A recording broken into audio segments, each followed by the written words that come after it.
Salam berjumpa kembali Bapak Ibu, saudara-saudariku, sahabat-sahabat yang terkasih dalam Tuhan. Pada kesempatan ini, marilah kita mempersiapkan kembali sedikit waktu kita untuk mendengarkan sabda Tuhan yang kita ambil dari penginjil Lukas bab 9 ayat 43b sampai 45. Pemberitahuan kedua tentang penderitaan Yesus.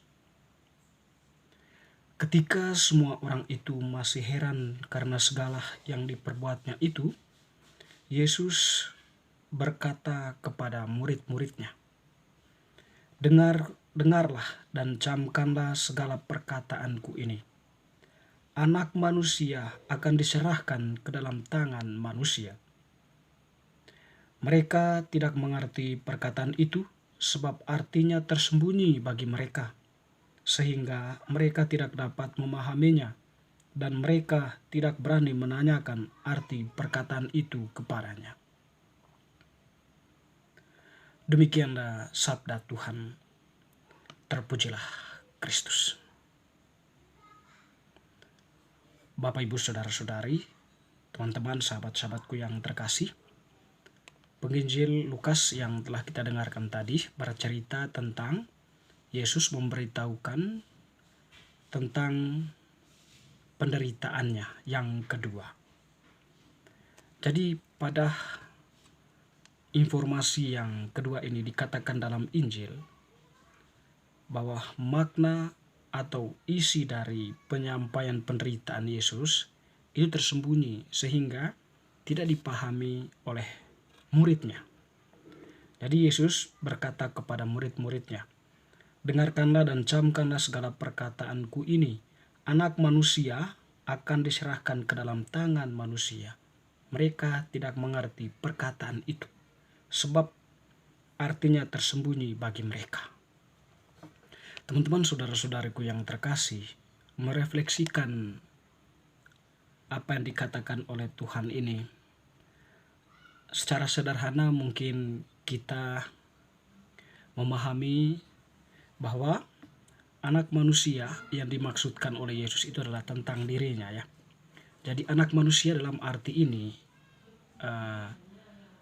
mungkin ya, kalau dalam konteks tradisi pada waktu itu, anak manusia itu bisa diserahkan saja atau menjadi sebuah gelar yang diberikan kepada seseorang, ya, mungkin yang mempunyai kuasa atau yang mempunyai hak untuk mendapatkan gelar itu. Tetapi dalam hal ini masih dalam konteks manusia biasa, manusia yang adalah memiliki pergulatan kehidupannya di dalam dunia ini. Manusia yang sudah boleh dikatakan berada dalam dunia dan sudah bergulat dengan dunia. Dan tentunya manusia biasa itu dikatakan sebagai manusia yang sudah mengalami dosa asal, ya. Dengan demikian manusia dalam tataran gelar yang diberikan kepada manusia biasa yang mempunyai pangkat atau mempunyai otoritas untuk menerima itu masih dalam tataran manusia, dalam konteks manusia biasa, ya. Tetapi anak manusia yang dikenakan kepada Yesus ini maksudnya mungkin berkaitan dengan eksistensi hakikat dari manusia. Anak manusia itu mau dikatakan bahwa keberadaan awali manusia atau hakikat manusia, ya, kesucian manusia, ya, atau kalau kita katakan bahwa manusia awali ketika waktu dia diciptakan oleh Allah, ya, dalam keberadaan yang baik, yang kudus dan suci, ya. Artinya anak manusia itu dikenakan kepada Yesus, ya berarti dalam konteks itu. Dan tentu anak manusia dalam hal ini adalah anak manusia yang berada dalam lingkaran kebenaran, yang mewartakan kebenaran, yang mencintai kehendak Allah, ya. Jadi Yesus itu datang ke dalam dunia mempunyai misi mewartakan kerajaan Allah. Dia hadir sebagai anak manusia atau dia hadir sebagai hakikat manusia, kemanusiaan manusia. Dia hadir di tengah manusia biasa ini, kita masing-masing. Dia hadir lalu menunjukkan itu kepada manusia atau menunjukkan hakikat manusia itu, ya. atau hakikat kita sebagai manusia, kesempurnaan kita sebagai manusia ada dalam diri Yesus itu, sehingga dia dikatakan sebagai anak manusia dalam konteks ini. Dan ketika dia mengatakan anak manusia akan diserahkan ke dalam tangan manusia, artinya tangan manusia itu ya dalam konteks Yesus ini akan menderita.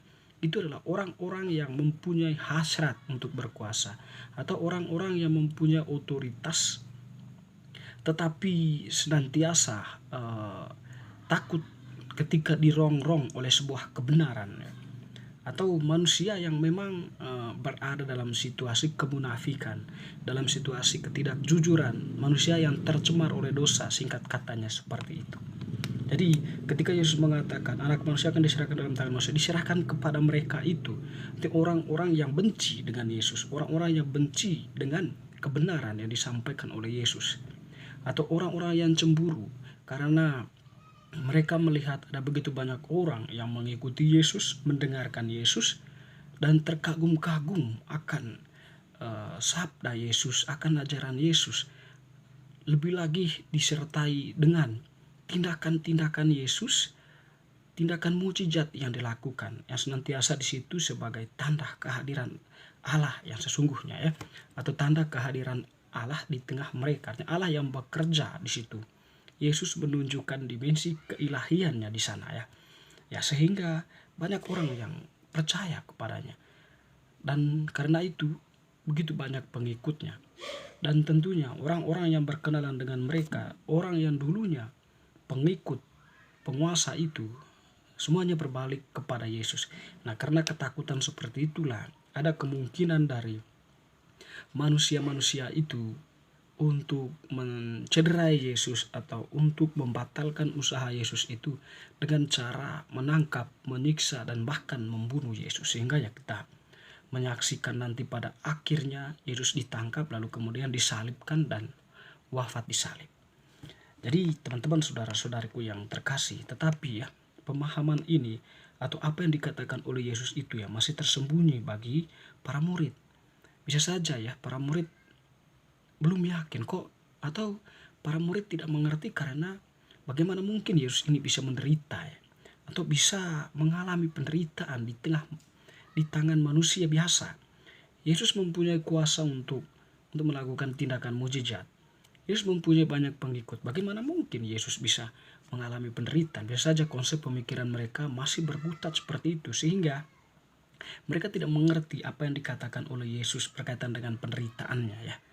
Tentu dalam hubungan dengan ini, ya, penderitaan dimaksudkan Yesus itu adalah ya, tujuan dari misi kedatangannya, ya, bahwa dia harus menderita demi menyelamatkan manusia dari cengkraman dosa, atau menyelamatkan manusia dari kukungan-kukungan konsep-konsep kegelapan atau tindakan-tindakan kegelapan yang selama ini mungkin sangat menguasai kehidupan mereka. Jadi Bapak Ibu saudara-saudari, kita diajak oleh Tuhan, ya, bisa jadi pada bacaan ini adalah senantiasa untuk mendengarkan Dia, rendah hati di hadapan Tuhan untuk mendengarkan setiap bisikannya. Sebab kita sebagai manusia biasa seperti para murid ini terkadang tidak mengerti apa yang dimaksudkan oleh Tuhan, ketika kita bersentuhan dengan pengalaman-pengalaman kehidupan kita. Jadi kerendahan hati untuk mendengarkan Dia adalah menjadi poin penting juga untuk kita untuk menggali pengalaman kehidupan kita, apa yang mau dikatakan oleh Tuhan untuk hidup kita dari pengalaman yang kita alami. Dan juga ya kita juga diajak senantiasa untuk di hadapan Tuhan itu ya kesetiaan itu penting. Kesetiaan kepada kebenaran itu sangat penting, ya. Setia kepada kebenaran sama artinya bahwa kita sedang mengarahkan diri kita, hidup kita ini pada jalur yang digariskan oleh Tuhan. Tentunya bahwa terarah kepada keselamatan yang disediakan oleh Tuhan sendiri, atau keselamatan objektif yang disediakan oleh Tuhan sendiri, ya. Dan tentunya bahwa kalau kita setia kepadanya, tampilan diri kita tentu senantiasa berada dalam koridor kebenaran yang dikehendaki oleh Tuhan. Nah, tentu itu merupakan sebuah tindakan keselamatan subjektif yang kita lakukan untuk bisa memperoleh keselamatan objektif yang disediakan oleh Tuhan untuk kita melalui salib dan penderitaan yang dikatakannya tadi. Teman-teman, saudara-saudariku, semoga bacaan hari ini semakin meneguhkan iman kita untuk setia kepada Tuhan dan rendah hati mendengarkan bisikan-bisikannya dalam setiap pengalaman kehidupan kita. Amin.